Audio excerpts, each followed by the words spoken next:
घर की सबसे छोटी बेटी को लड़के वाले देखने के लिए आ रहे थे और वहां पर उस लड़की की बड़ी बहनें भी आई हुई थी। दरअसल यहां पर इस लड़की ने इस लड़के से प्यार किया था और ये इसी से शादी करना चाहती थी। पूरे परिवार को ये बात पता थी, लेकिन वहीं पर जो इसकी बड़ी बहनें होती हैं वो अपने अपने पतियों की बड़ाई करते हुए उसके पति की बेइज्जती सी करने लगती हैं और उसे ताना सा मारने लगती हैं, क्योंकि उनके पति तो अच्छे खासे रुपए पैसे वाले हैं, लेकिन जैसा कि उन्हें पता है कि इसके पति के पास कुछ भी नहीं है और वह पूरी तरह से गरीब आदमी है। लेकिन फिर भी यहाँ पर यह लड़की मुस्कुराते हुए उनकी बातों को सहन कर लेती है और जैसे ही यहाँ पर लड़के वाले लड़की को देखने के लिए आते हैं, शादी की बात करने के लिए आते हैं, तो एकदम से उसकी बड़ी बहनों की आंखें फटी के फटी रह जाती हैं, क्योंकि यहाँ पर जो लड़का होता है वह एक बहुत बड़ी गाड़ी से उसे देखने के लिए आया था, जिस गाड़ी के बारे में बड़ी बहन के पति सपने में भी नहीं सोच सकते थे। कौन था वह लड़का? अगर उसके पास इतना पैसा था तो इन लोगों को पहले से क्यों नहीं पता था? पूरी सच्चाई के बारे में जानने के लिए वीडियो को अंत तक जरूर देखें।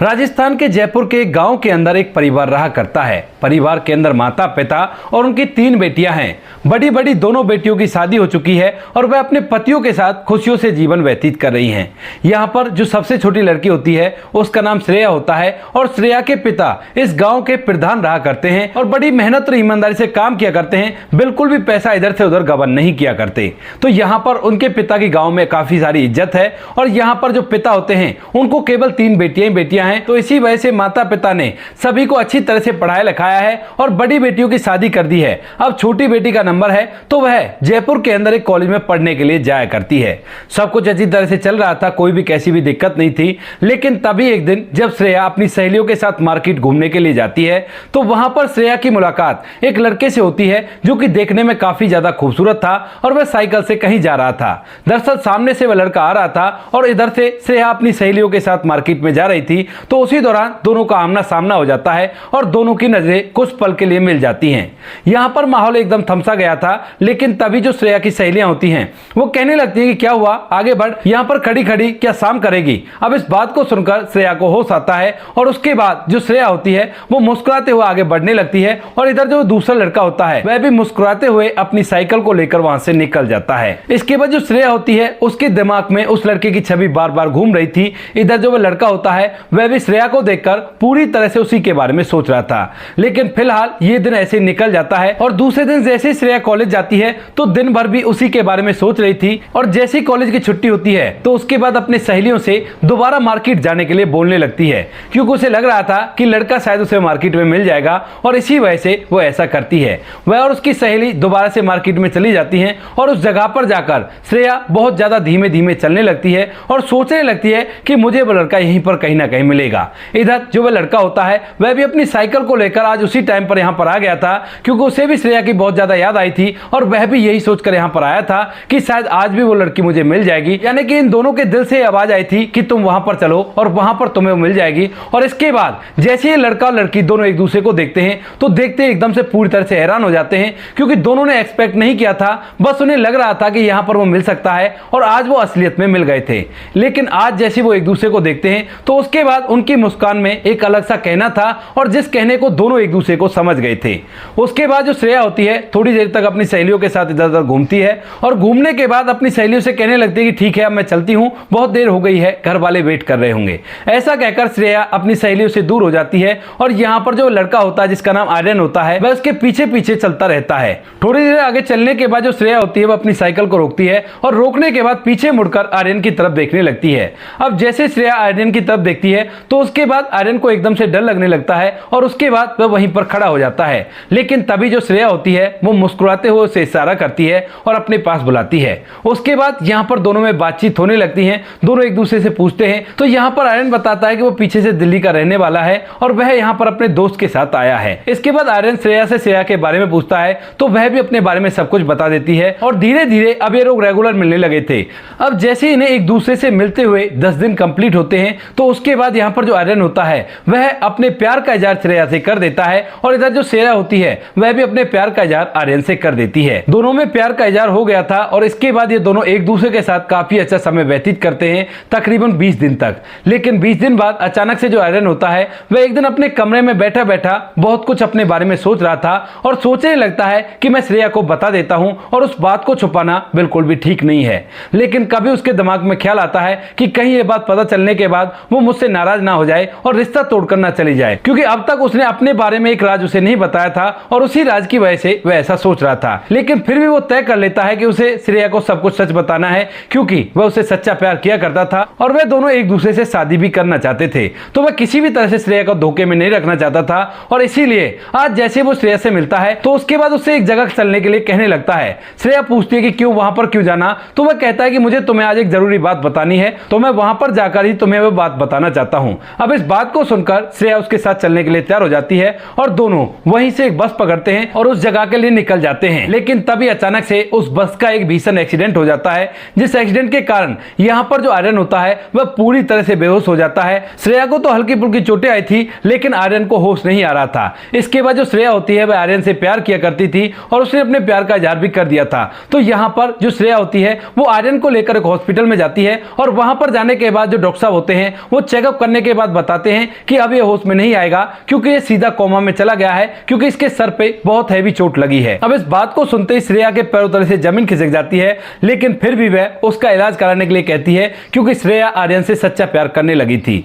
अब यहाँ पर आर्यन का इलाज चलने लगता है और जो डॉक्टर साहब होते हैं वो कहने लगते हैं, देखो इतने बड़े हॉस्पिटल में तुम इसका इलाज मत करवाओ, क्योंकि काफी सारे रुपए पैसे खर्च आ जाएंगे और ना जाने कब तक ये इसी तरह से पड़ा रहे। तो तुम ऐसा करो, किसी छोटे हॉस्पिटल में ले जाओ और वहां पर रहकर इसका इलाज कराओ। इधर जो श्रेया होती है उसे भी ये बात सही लगती है, क्योंकि अब तक उसके पास जितनी भी पर्सनल मनी थी वो सारी के सारी आर्यन के इलाज में खर्च हो चुकी थी और उसके बाद अब उसे घर वालों से पैसे मांगने थे। तो यहाँ पर डॉक्टर साहब की बात मानते हुए वह उसे एक छोटे हॉस्पिटल में ट्रांसफर करवा लेती है और उसके बाद अपने पिता को आर्यन और अपने बारे में बताती है और बताती है कि पिताजी आर्यन अस्पताल में भर्ती है और उसके लिए मुझे कुछ पैसे चाहिए। अब यहाँ पर जो श्रेया का पिता होता है वह बेटी की बात को सुनकर इस बात को समझता है और उसे कुछ पैसे तो दे देता है, लेकिन कहने लगता है कि बेटी, जब डॉक्टर साहब बता रहे हैं कोमा में रहेगा तो न जाने कितने लंबे समय तक कोमा में रहे, तो तुम ऐसा करो, इसके माता पिता को बुला दो और उनको इसके पास कर दो, क्योंकि तुम कब तक इसकी देखरेख करोगी और इसका कोई भरोसा भी नहीं है कि ये कोमा से उठेगा या नहीं उठेगा। अब इसके लिए तुम अपनी जिंदगी को तो बर्बाद नहीं कर सकती।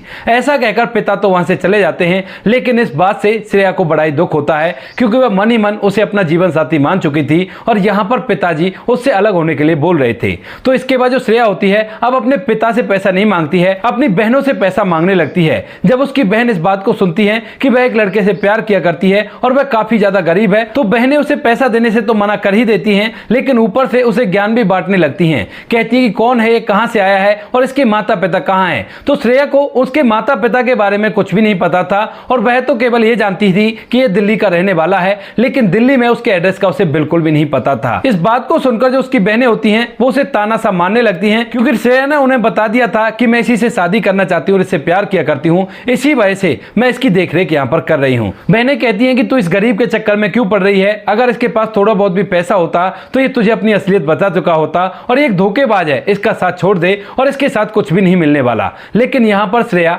डटकर उसका साथ देती है और कहती है कि तुम्हें पैसे देने हो तो दे दो, अगर नहीं देने हो तो कोई बात नहीं, मैं खुद काम करके पैसा कमा लूंगी, लेकिन मैं इसका इलाज करवा के रहूंगी और उसके बाद इससे शादी करूंगी। अब इस बात को सुनकर जो बहनें होती हैं वो उसे पैसे तो दे देती हैं, लेकिन उसकी तरफ से मुंह बनाकर ऐसे वहां से चली जाती हैं। और इसके बाद जो श्रेया होती है वह फैसला करती है कि आगे का जिसका जितना भी इलाज होगा वो सब कुछ मैं अपनी मेहनत से करवाऊंगी और मैं इधर उधर अपने लिए नौकरी ढूंढूंगी। यही सोचकर जो श्रेया होती है अपनी पढ़ाई लिखाई को छोड़कर नौकरी ढूंढने लगती है और जब ये बात पिता को पता चलती है तो वह बहुत ही ज्यादा नाराज होते हैं और अपनी बेटी से मना करने लगते हैं। लेकिन यहाँ पर बेटी अपने पिता के सामने रिक्वेस्ट करती है तो उसके बाद पिता भी मान जाते हैं और जो श्रेया होती है वह अब नौकरी करके उसका इलाज करवाने लगती है और धीरे धीरे समय बीतने लगता है। श्रेया नौकरी से आने के बाद उसके पास बैठी रहा करती है, उससे ढेर सारी बातें किया करती, लेकिन यहाँ पर उसे नहीं पता कि इसे सुनाई दे रहा है या नहीं दे रहा, क्योंकि डॉक्टर साहब ने कहा था कि कई बार कोमा पेशेंट को सब कुछ सुनाई दिया करता है, दिखाई दिया करता है, लेकिन वो इस पर कोई रिएक्ट नहीं कर पाते। तो यहाँ पर जो श्रेया होती है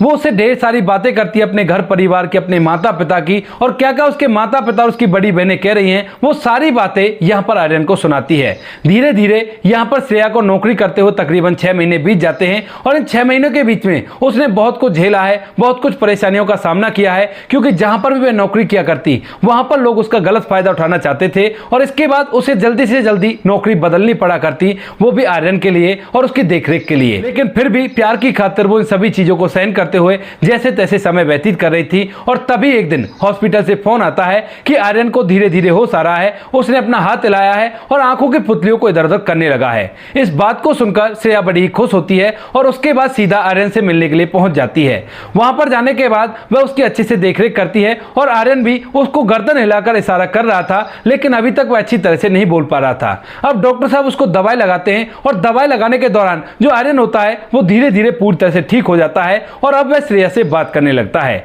यहाँ पर जैसे वो श्रेया से पहली बार बात करता है तो उसके बाद श्रेया की आंखों से आंसू छलकने लगते हैं और वह झट से आर्यन को गले लगा लेती है और कहती है कि आर्यन, तुम्हारे लिए मैंने बहुत कुछ सहा है, और ऐसा कहकर फूट फूट कर रोने लगती है। इसके बाद जो आर्यन होता है वो उसके सर पर हाथ फेरता है और कहता है कि श्रेया, मुझे पता है कि तुमने जो कुछ भी सहा है। वह कहता है कि मैं सब कुछ जानता हूं, क्योंकि कोमा के अंदर मुझे सब कुछ सुनाई दे रहा था, लेकिन मैं उस पर कोई भी रिएक्ट नहीं कर पाता था। इसके बाद जो श्रेया होती है वो कहती है कि ठीक है, अगर ऐसी बात है तो तुम्हें यह भी पता होगा कि मेरे पिताजी तुम्हारे घर परिवार के बारे में पूछ रहे थे और मेरी बहनों का यही भी कहना था। तो उसके बाद आर्यन मुस्कुराने लगता है और कहता है कि हाँ, मुझे पता है, और यही बात बताने के लिए मैं उस दिन तुम्हें उस जगह पर ले जा रहा था, लेकिन रास्ते में हमारी फूटी किस्मत कि हमारा एक्सीडेंट हो गया और उसके बाद मुझे ये सब कुछ झेलना पड़ा। इसके बाद जो श्रेया होती है वो कहती है कि ठीक है, कोई बात नहीं, अब तो तुम ठीक हो गए हो, अब तो बता दो क्या बात थी। तो यहाँ पर जो आर्यन होता है वह अपनी सारी असलियत उसे बताने लगता है। दरअसल आर्यन एक करोड़पति बाप का बेटा है जो कि दिल्ली में रहा करता है और उसके बड़े भाई की शादी हो चुकी है एक अमीर घर में। लेकिन उसके बाद जब बड़े भाई की पत्नी इस घर के अंदर आती है तो उसके आचार विचार देखकर जो आर्यन होता है वह बड़ा ही दुख होता है और जब पिता उससे शादी करने के लिए बोलते हैं ऐसे एक बड़े घर में, तो वह साफ साफ मना कर देता है, क्योंकि उसकी बड़ी भाभी दिन रात पैसा ही पैसे के गुणगान किया करती थी और इसी वजह से आर्यन नहीं चाहता कि वो किसी पैसे वाले घर की लड़की से शादी करे, क्योंकि उसकी भाभी इसी तरह की थी और वह ज्यादातर पैसों के घमंड में रहा करती थी। इसी वजह से वह अपने पिता से मना करता है, लेकिन पिता उसे फाइनल फैसला सुना देता है और इसके बाद आर्यन अपने घर वालों को बिना बताए यहाँ पर जयपुर के अंदर रहने लगा है और अपने दोस्त के साथ रहा करता है। तभी यहाँ पर जो श्रेया होती है वह कहने लगती है कि आर्यन, तुम मजाक कर रहे हो ना, लेकिन तभी यहाँ पर जो आर्यन होता है वो मुस्कुराने लगता है और कहता है कि नहीं श्रेया, मैं मजाक नहीं कर रहा, मुझे तुम्हारे जैसी लड़की चाहिए थी और इसी वजह से मैं घर छोड़कर आया था। लेकिन जब मैं तुम्हें बताने वाला था तो उसके बाद मैं अपने माता पिता को भी बताने वाला था। अब यहाँ पर जो श्रेया होती है उसके पैरों तले से जमीन खिसक जाती है और वह एकदम से आर्यन की तरफ देखती ही रह जाती है। सोचने लगती है कि जिसे मैं गरीब समझ रही थी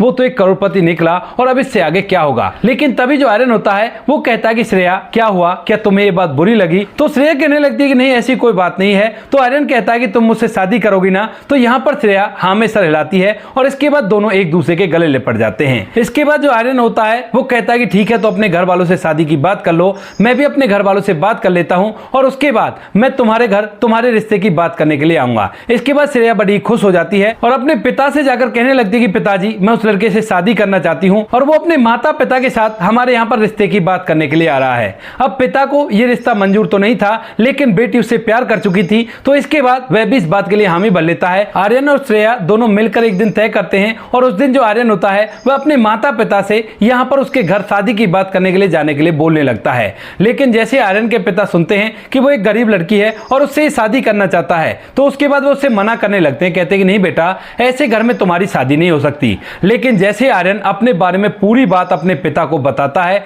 तो उसके बाद पिता भी पूरी तरह से हैरान हो जाता है, क्योंकि जिस तरह से उस लड़की ने उसकी मदद की थी तो वो सारी बातें अपने पिता को बता देता है और इन बातों को सुनने के बाद पिता भी झट से हामी भर लेता है और उस दिन जिस दिन के लिए आर्यन ने कहा था उसी दिन शादी की बात करने के लिए वहां पर पहुंच जाता है। श्रेया की बहनें भी यहां पर आ चुकी थी और वह श्रेया को टोंट मारते हुए उसके पति का मजाक उड़ाने लगती हैं, क्योंकि उन्हें लग रहा है कि उसका पति गरीब है, क्योंकि श्रेया ने यह बात किसी को भी नहीं बताई है और वह तो इस बात को ऐसी हंसी में उड़ा देती है। लेकिन जैसे ही लड़के वाले यहां पर आते हैं तो उसी दौरान उसकी दोनों बहनों की और उसके माता पिता की आंखें फटी के फटी रह जाती हैं, क्योंकि यहां पर जो आर्यन था वह अपने माता पिता के साथ उस गाड़ी के अंदर आया था, जिस गाड़ी का सपना इस बड़ी बहनों के जो पति थे वो काफी दिनों से देख रहे थे, लेकिन वो उसको खरीद नहीं सकते थे क्योंकि काफी ज्यादा महंगी आया करती है और इसका टैक्स भी काफी ज्यादा कटा करता है। इस बात को देखने के बाद उनके मुंह खुले को खुले रह जाते हैं, लेकिन तभी जो उनकी बहन श्रेया होती है वो उनके मुंह को बंद करती है और कहती है कि बहन, मेरा पति एक बहुत बड़ा करोड़पति आदमी है और वो तो घर से भाग कर आया था, इस वजह से यहाँ पर इस तरह से रहा करता था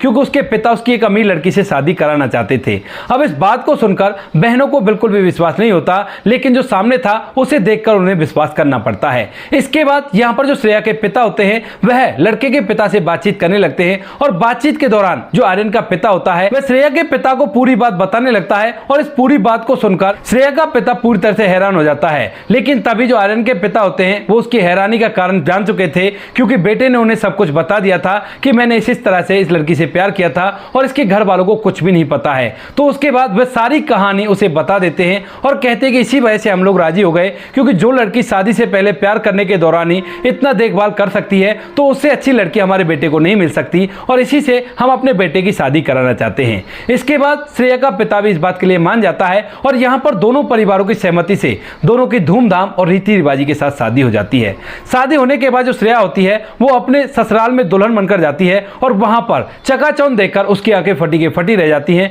क्योंकि ऐसे घर उसने केवल फिल्मों में ही देखे थे। रियल लाइफ में उसने पहली बार ऐसा घर देखा है, लेकिन अब इस घर की वो मालकिन बन चुकी है। श्रेया जो कि पढ़ी लिखी थी, तो इसी वजह से यहाँ पर जो आर्यन के पिता होते हैं उसे कंपनी में जॉब का ऑफर देते हैं और यहाँ पर श्रेया उस बात के लिए मान भी जाती है और आर्यन के साथ रहकर काम किया करती है। आर्यन के पिता उससे इतने खुश होते हैं कि यहाँ पर जयपुर के अंदर उसके लिए एक बहुत ही अच्छा महल जैसा घर भी खरीद देते हैं और कहते हैं कि बेटी जब भी कभी तुम्हें यहाँ पर आना हो अपने मायके में तो तुम इस महल में भी रह सकती हो और चाहो तो अपने पति के साथ यहाँ पर रहकर भी समय व्यतीत कर सकती हो। तो क्योंकि उन दोनों की मुलाकात इसी शहर के अंदर हुई थी, तो यहाँ पर उनकी ढेर सारी खट्टी मीठी यादें बसी हुई थी। इसके बाद श्रेया भी उस सभी चीजों को स्वीकार करती है और जयपुर के अंदर ही अपने पति के साथ रहा करती है। तो दोस्तों ये थी आज की कहानी। आपको जैसी भी लगी हो कमेंट सेक्शन में बता देना। वीडियो अगर अच्छी लगी तो वीडियो को लाइक और चैनल को सब्सक्राइब जरूर करें, ताकि हमें थोड़ा सा हौसला मिल सके आप लोगों के लिए ऐसी अच्छे वीडियो बनाने के लिए। इन कहानियों को सुनाने का उद्देश्य किसी को परेशान करना बिल्कुल भी नहीं है। ये कहानी आपको इसलिए सुनाई जाती है ताकि आप लोग इन कहानियों में से